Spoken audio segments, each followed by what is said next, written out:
하나님 오늘 저에게 주신 말씀은 베드로전서 1장 13절부터 25절까지 말씀입니다. 우리 함께 읽도록 하겠습니다. 그러므로 너희 마음의 허리를 동이고 근신하여 예수 그리스도께서 나타나실 때에 너희에게 가져다 주실 은혜를 온전히 바랄지어다. 너희가 순종하는 자식처럼 전에 알지 못할 때에 따르던 너희 사욕을 본받지 말고 오직 너희를 부르신 거룩한 이처럼 너희도 모든 행실에 거룩한 자가 되라. 기록되었을 때 내가 거룩하니 너희도 거룩할지어다 하셨느니라. 외모로 보시지 않고 각 사람의 행위대로 심판하시는 이를 너희가 아버지라 부른즉 너희가 나그네로 있을 때를 두려움으로 지내라. 너희가 알거니와 너희 조상이 물려준 헛된 행실에서 대속함을 받은 것은 은이나 금같이 없어질 것으로 된 것이 아니요 오직 흠없고 점없는 어린 양 같은 그리스도의 보배로운 피로 된 것이니라.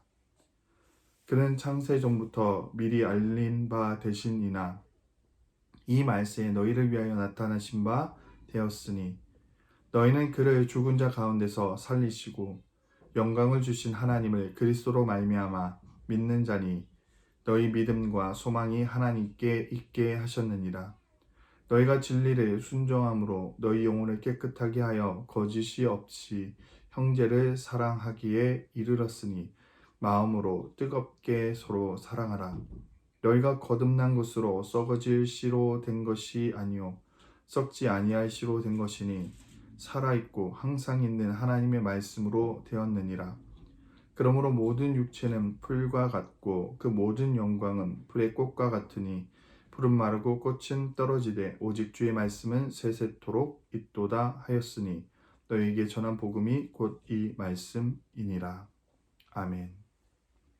이번 주부터 저희는 베드로서를 함께 보려고 합니다. 여러분, 이 강림절 가운데 베드로 사도가 전하는 말씀을 통해서 하나님의 귀한 은혜를 받기를 소망합니다. 먼저 베드로 전서에 나오는 이 핵심적인 단어 하나를 살펴보려고 합니다.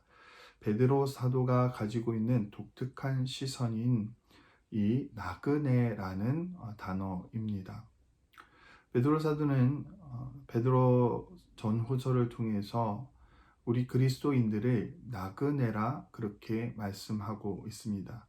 사실 이스라엘 백성들은 당시 상황에서 온 지역으로 온 민족으로 흩어져 있는 나그네와 같은 삶을 살고 있었습니다.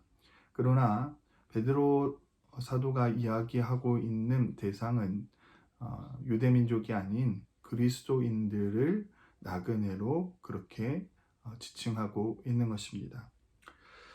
왜 베드로 사도는 우리를 나그네라고 그렇게 말씀하고 있을까요? 그 이유는 매우 간단합니다. 우리의 본향이 이곳 이 세상이 아니라는 생각에서입니다. 즉 우리는 하늘 나라를 본향으로 살아가는 사람들이라는 것입니다. 그리스도인들의 고향은 하나님 나라인 것이죠. 그런데 이 나그네는 여행객과는 조금 다른 위치입니다. 나그네는 잠깐 살아가는 것이긴 하지만 여행객과 같이 하루 이틀 지내다가 가는 것은 아니기 때문에 그렇습니다. 미국에 살아가는 한국 사람들 역시 마찬가지죠. 나그네의 삶을 사는 것이지만 여행객의 삶을 사는 것은 아닙니다. 그러기에 우리는 이곳에서의 삶의 규칙들을 잘 지켜야만 하는 것이죠. 나그네도 마찬가지입니다. 그곳에 즉 우리가 살아가는 이 세상의 문화와 삶의 어떤 영역들 가운데서 살아갈 수밖에 없다는 것입니다. 그런데 14절 말씀을 보면 사도 바울은 베드로 사도는 우리 나그네의 삶이 어떠해야 하는지에 대해서 잘 말씀해 주고 있습니다. 단순히 이 땅에 살아가는 것이 아니라 하늘을 본향으로 생각하는 사람들은 이 땅에서의 모든 사역을 버려야 한다라고 그렇게 말씀하고 있습니다. 여기에서의 사역은 어떤 사역입니까? 전에 우리가 하나님을 알지 못할 때 따르던 그러한 욕심입니다. 바로 우리가 추구하고 우리가 그렇게 따라가려고 했던, 우리가 쟁취하려고 했던 그러한 우리의 모든 욕망을 버려야 한다라고 사도 베드로는 이야기하고 있습니다. 여러분 어떻게 살고 계십니까? 정말 예전에 우리가 하나님을 알지 못했을 때 추구하고 그렇게 욕심을 내었던 모든 것들을 버리고 살아가고 계십니까? 이 시간 한번 생각해 보시기 바랍니다. 내가 이전에 하나님을 알기 이전에 예수님을 그리스도라 고백하기 이전에 우리가 욕망하고 꿈꾸었던 삶을 포기하고 있는지 여러분 한번 우리 자신의 뒤를 돌아보시기 바랍니다. 먼저는 내가 무엇을 위해 살았는지를 한번 생각해 보시기 바랍니다. 하나님을 만나기 전에 그리스도인이 되기 전에 무엇을 꿈꾸며 살았는지를 돌아본다면 지금 우리의 삶을 돌아볼 수 있을 것 같습니다. 이전에 추구하던 것이 무엇인가? 지금도 나는 그것을 쫓고 있는가 하는 것을 돌아보시기를 간절히 소망합니다. 자, 그렇다면 내가 꿈꾸고 욕심을 부렸던 모든 것을 끊어내는 그러한 삶을 통해서 우리는 무엇을 이루어야 하는가입니다. 오늘 베드로 사도는 그것을 거룩이라고 이야기하고 있습니다. 단순히 이전의 것을 끊어내는 것만이 아니라 우리는 거룩한 삶을 지켜내야 한다는 것이요. 이것이 나그네의 삶이기도 합니다. 하늘을 우리의 본향으로 생각하는 사람들은 이 땅에서 추구하는 것을 다 끊어내야 하는 것이죠. 그러나 그것만이 아니라 거룩한 삶, 즉 구별된 삶을 살아야 한다고 성경 기록하고 있습니다. 왜냐하면 17절 말씀을 보면 우리가 믿고 있는 그 하나님께서 외모를 보시지 않고 사람의 행위대로 심판하시는 이이기 때문입니다. 즉 이 거룩은 외형적인 거룩이 아닙니다. 어떤 율법적인 거룩이 아니라 우리의 행위라는 것입니다. 거룩한 행동을 해야 한다는 것이죠. 그러므로 나그네는 거룩한 행동을 하는 사람들입니다. 그러면 여러분 이 도덕적인 행동이 우리를 거룩하게 하는 것일까요? 우리가 정말 좋은 일, 선한 일들을 많이 하면 그것이 우리로 하여금 거룩하게 만드는 것일까요? 그렇지 않습니다. 18절과 19절 보면 나그네에게 주어진 이 거룩은 거룩한 율법적 행위나 도덕적 행동이 아니라 예수 그리스도의 피로 말미암아 거룩해진다고 설명하고 있습니다. 이런 것입니다. 나그네는 예전에 가지고 있던 욕심대로 살지 않아야 하죠. 오히려 이제는 거룩한 삶, 구별된 삶을 살아야 합니다. 단순히 예수님을 머리로 믿는 그런 믿음이 아니라 행하는 믿음을 소유해야 한다는 것이죠. 그러나 그 거룩함은 우리의 행함에서 나오는 것은 아니라는 것입니다. 예수 그리스도의 피로 말미암아 거룩해진다는 것입니다. 우리의 행위가 아닌 예수 그리스도에 인해서 거룩해짐을 성경은 계속해서 이야기해 주고 있습니다. 나그네는 그런 존재인 것입니다. 거룩한 삶을 살기는 하지만 그 행위를 통해서 거룩을 이루는 것이 아닌 예수 그리스도를 통해서 거룩을 이루어가는 삶을 사는 것입니다. 자, 그런데 한번 생각해 보시기 바랍니다. 나그네가 그런 삶을 산다고 생각해 봅시다.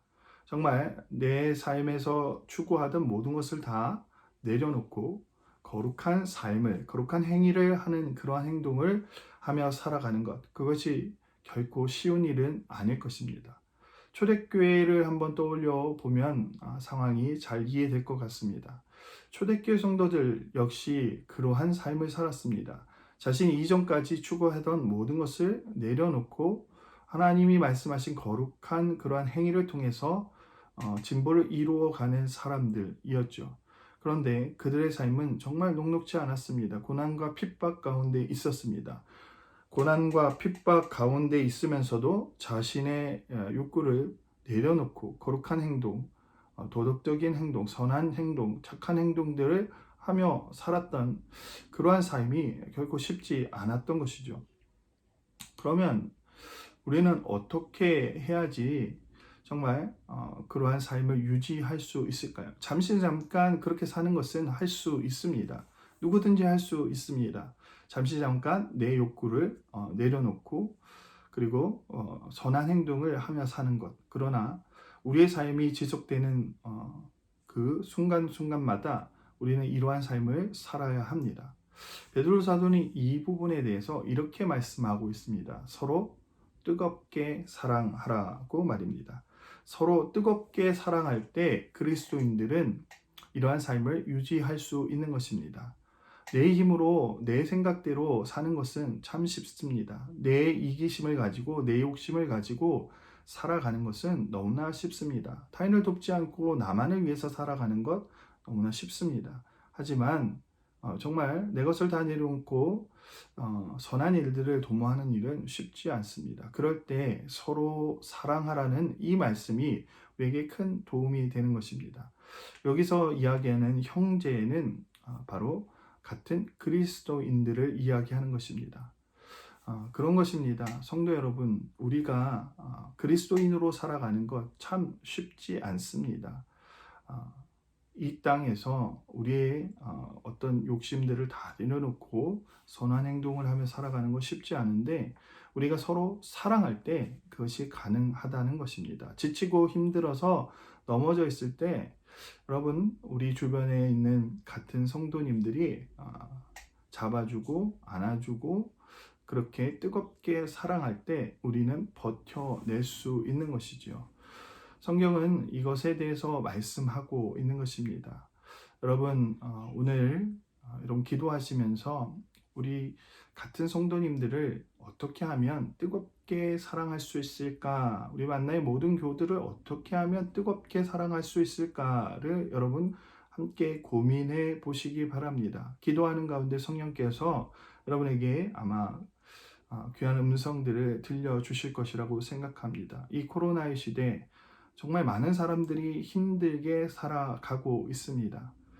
그리스도인들도 마찬가지지요. 우리 만날 성도님들도 마찬가지일 것입니다. 그러나 이러한 때라고 우리가 우리의 욕심을 낼 수 없습니다. 이전에 우리가 추구했던 것을 우리가 다시 추구할 수는 없습니다. 그러한 사욕을 부려서는 안 된다고 성경은 분명하게 기록하고 있습니다. 그것이 나그네 삶이라는 것이죠. 그러한 가운데 우리는 선한 일들을 우리의 삶 가운데 드러내야 하는 것입니다. 여러분 얼마나 어렵겠습니까? 안 그래도 힘든 이 코로나 시대에 그렇게 살아가는 것 참 힘들 것입니다. 그러나 우리가 서로 사랑할 때, 뜨겁게 사랑할 때 이 모든 일들이 가능할 줄 믿습니다. 또한 마지막으로 베드로 사도는 하나님의 말씀을 붙들라라고 우리에게 말씀해 주고 있습니다. 푸른 마르고 시드나 하나님의 말씀만은 영원할 것임을 우리에게 이야기해 주고 있습니다. 이것은 초대교회 성도들에게 이야기한 것이지만 정말 우리에게도 동일한 말씀입니다. 우리가 하나님의 말씀과 또한 우리가 서로 사랑할 때 소망을 부여잡고 이 땅에서 나그네의 삶을 살아갈 수 있을 거라고 저는 확신합니다. 오늘 함께 기도하며 서로를 위해서 또한 기도할 수 있는 귀한 시간 될 수 있도록 여러분 함께 하시기를 바랍니다. 함께 기도 드리겠습니다. 하나님 감사합니다. 참으로 감사한 것은 우리에게 그리스도의 이름으로 형제와 자매를 주셔서 너무나 감사합니다. 하나님 이 땅에서 나그네로서의 삶을 살아갑니다. 이전에 우리가 추구했던 우리가 바라보았던 모든 것을 내려놓고 하나님이 말씀하신 거룩한 삶을 이루고자 그렇게 살아가고 있습니다. 우리가 고군분투하지만 때로는 지칠 수밖에 없습니다. 힘들 수밖에 없습니다. 우리에게 오는 고난과 그 시련 가운데 넘어질 수밖에 없습니다. 하지만 서로가 서로를 부여잡고 뜨겁게 사랑할 때 하나님 우리가 이 모든 것을 이겨내며 하나님의 말씀 가운데 바로 설 수 있을 것입니다. 하나님 우리 만나의 모든 성도들 위해 함께하여 주시고 우리가 서로 뜨겁게 사랑할 수 있도록 주님 우리의 마음 가운데 하나님의 사랑을 부어 주시옵소서. 특별히 아픔 가운데 있는 이들이 있습니다. 주님 스스로 회복적인 우리 탁재성 권사님과 우리 사무엘 집사님 위에 주님 함께하여 주시고 하나님의 놀라운 능력의 오른손길로 그들을 치유하여 주시옵소서. 너무나 감사합니다. 사랑합니다. 예수 그리스도의 이름으로 기도드립니다. 아멘.